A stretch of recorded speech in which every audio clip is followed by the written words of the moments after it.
एक महिला की एक ऐसी खौफनाक कहानी जिसे सुनकर आपके भी रोंगटे खड़े हो जाएंगे।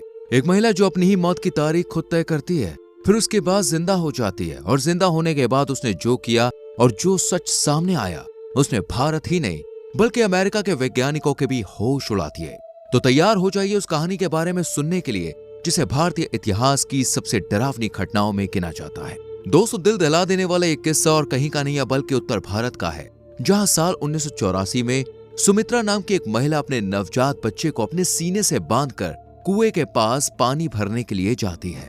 सुमित्रा जैसे ही पानी भर रही होती है वैसे ही उसके हाथ से बाल्टी कुएं के अंदर छूट जाती है और वो जोर जोर से चिल्लाना शुरू कर देती है।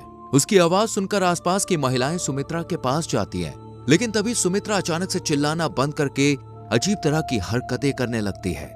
अपने दोनों हाथों को पीछे की तरफ मोड़ देती है, उसके हाथों की उंगलियां उल्टी हो जाती है। इन सभी के बीच सुमित्रा के शरीर में बंधा उसका छोटा सा बच्चा रोने लगता है, लेकिन सुमित्रा को उसकी कोई फिक्र नहीं होती। वो अपनी टेढ़ी उंगलियों के साथ अपने दांतों से कड़कड़ की तेज आवाज निकालने लगती है। उसके दांतों से निकलने वाली आवाज उसके बच्चे के रोने से भी ज्यादा तेज थी, जिसे देखकर आसपास की महिलाएं हैरान हो गईं। सभी वहां खड़े होकर ये दृश्य देख रही थी, जिन्हें देखकर गांव के बाकी लोग भी वहां इकट्ठे हो जाते हैं, लेकिन किसी की भी सुमित्रा को छूने की हिम्मत नहीं होती। सब उससे डर रहे थे।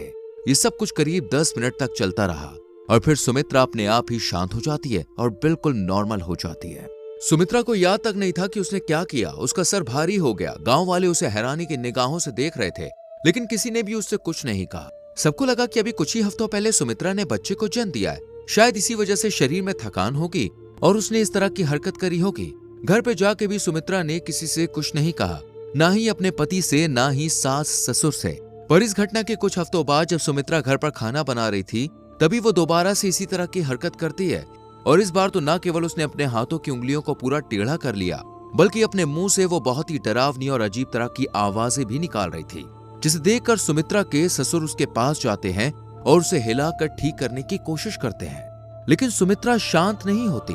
ये दृश्य बहुत ही ज्यादा डराने वाला था। आसपास के लोग भी सुमित्रा की हालत को देख के हैरान थे। इस घटना के बाद सुमित्रा को वैद्य को दिखाया गया। उन्होंने दवा दी, लेकिन कोई भी सुधार नहीं हुआ। 5 महीने बीत चुके थे और सुमित्रा को इस तरह के दौरे पड़ना अब रोज का काम हो गया था। घर परिवार वालों को भी समझ में आ गया था कि अब कोई फायदा नहीं है। सुमित्रा को दौरे पड़ने की बीमारी हो गई है, जिसकी वजह से वो इस तरह की हरकतें करती है। उसके कुछ महीने के बच्चे को भी वो ढंग से नहीं संभाल पाती थी। उसकी सास ही उसके बच्चे को संभाला करती थी। सब कुछ इसी तरह चल रहा था। तभी 16 जुलाई 1985 के दिन सुमित्रा को वापस दौरा पड़ता है। दोपहर के समय जब सुमित्रा अपने पूरे परिवार के लिए खाना बना रही थी, तभी उसे दौरा पड़ा। आवाज सुनते ही सारे घर वाले उसे देखने के लिए जाते हैं। इस बार सुमित्रा बहुत ज्यादा हरकतें नहीं कर रही थी। वो बिल्कुल सावधान खड़ी थी। ना ही उसके हाथ पीछे की तरफ उठे, ना ही उसकी उंगलियां टेढ़ी हुई। सिर्फ वो यही बोल रही थी कि आने वाले 3 दिनों के अंदर मैं मर जाऊंगी, मैं इस दुनिया से खत्म हो जाऊंगी। जैसे ही ये चीज सामने खड़े सुमित्रा के घर वालों ने सुनी, वो बहुत ज्यादा डर गए और ये बात बोलने के तुरंत बाद ही सुमित्रा का दौरा खत्म हो गया और वो बिल्कुल नॉर्मल हो गई। सामने खड़े घर वालों से सुमित्रा पूछने लगी कि अभी अभी यहाँ क्या हुआ था। तब उन्होंने बताया कि तुमने अभी कहा कि आने वाले 3 दिनों के अंदर तुम मर जाओगी। 19 जुलाई की तारीख तुम्हारी आखिरी तारीख होगी। इस बात को सुनकर सुमित्रा भी बहुत ज्यादा डर जाती है और घर वालों के साथ साथ सुमित्रा भी चिंता में आ जाती है। 2 दिन तो बीत गए और अब 19 तारीख को तीसरा दिन था। यही वो दिन था जब सुमित्रा ने अपनी मौत की तारीख तय की थी। पूरा दिन बीत गया, सुमित्रा को कुछ नहीं हुआ। शाम के वक्त सुमित्रा और उसकी सास खाना बना रही थी। तभी वो उठकर ताजी हवा खाने के लिए बाहर जाती है। बाहर जाते ही उसने सामने खड़ी अपनी एक दोस्त को देखा और अपने पास बुलाया। जैसी वो दोस्त चलकर सुमित्रा के पास आई, अब इन दोनों के बीच कुछ बातें होती उससे पहले ही सुमित्रा ने अपने दोनों हाथ नीचे किए। वो सावधान की पोजीशन में खड़ी हो गई और फिर अचानक से उसने अपने दोनों हाथ ऊपर उठाए और वापस अजीब तरीके से उसने हाथों की पोजीशन बनानी शुरू कर दी। उसके हाथ पीछे होने लगे, उसकी उंगलियां पीछे की तरफ मुड़ने लगी। उसके मुंह से बहुत गहरी सांस निकल रही थी। पूरे गांव को पता था कि सुमित्रा को इस तरह के दौरे पड़ते हैं, इसलिए वो ज्यादा घबराई नहीं। पर इससे पहले कि सुमित्रा की दोस्त कुछ कर पाती, सुमित्रा ने अपने दोनों हाथों से अपने चेहरे को पकड़ा।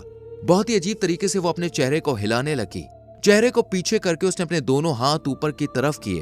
हाथों से कड़कड़ की आवाजें तेजी से आ रही थी। उसकी दोस्त ने सुमित्रा को पकड़ा, उसे कंट्रोल करने की कोशिश की, पर धीरे धीरे उसके शरीर और मुंह से जो आवाजें आ रही थी वो आनी बंद हो गई। सुमित्रा अचानक से बिल्कुल शांत हो गई। सुमित्रा के दोस्त ने उसे पकड़ा और जोर जोर से चिल्लाना शुरू कर दिया। ये चिल्लाना सुनकर अंदर सुमित्रा के परिवार वाले जो थे वो बाहर आए और आसपास के जितने भी गांव वाले थे वो सुमित्रा के चारों तरफ इकट्ठा हो गए। अब जैसे ही सुमित्रा के पति ने उसे पकड़ के देखा तो उसे महसूस हुआ कि सुमित्रा की सांसें नहीं चल रही हैं। गांव के वैद्य को बुलाया गया। उन्होंने सुमित्रा को देख के कह दिया कि इसकी मौत हो गई है। और ये सब कुछ ठीक उसी तारीख को हुआ जब सुमित्रा ने अपनी मौत तय की थी। घर वाले रो रहे थे, सभी सुमित्रा के अंतिम संस्कार की तैयारियां कर रहे थे। तभी गांव की एक महिला सुमित्रा को देखते ही वो जोर जोर से चिल्लाने लगती है और बोलती है, सुमित्रा का चेहरा देखो। जहां उसकी आंखें बंद थी लेकिन आंखों की पुतलियां हिल रही थी। तभी अचानक से सुमित्रा खड़ी होती है और बिल्कुल नॉर्मल हो जाती है। ये सब कुछ देखकर गांव वाले बिल्कुल हैरान हो गए। अभी कुछ मिनटों पहले जो महिला पूरी तरह से मर गई थी वो अचानक से जिंदा कैसे हो सकती है। सुमित्रा को जिंदा देखकर उसका पति उसे अपने गले से लगा लेता है, लेकिन वो उससे दूर हटती है। सबको लगता है कि शायद वो इतने बड़े हादसे से उभर के आई है, इसीलिए वो इस तरह की हरकत कर रही है। उसे कमरे में आराम करने के लिए भेज दिया जाता है।